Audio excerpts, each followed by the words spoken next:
बा हमरा खातिर तू हर तूफान से टकरा जानू, हमरा एक आवाज पे दौड़ल बाबरी होके आ जालू। ओ दीवानी, ओ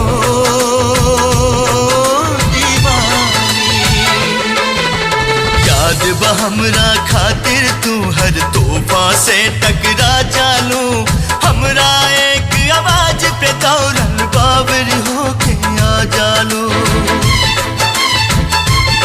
फिर से तूफान से टकरा जा, आजा सुन के सदा तू आजा। फिर से तूफान से टकरा जा, आजा सुन के सदा तू आजा। नाता प्यार तो हर झूठा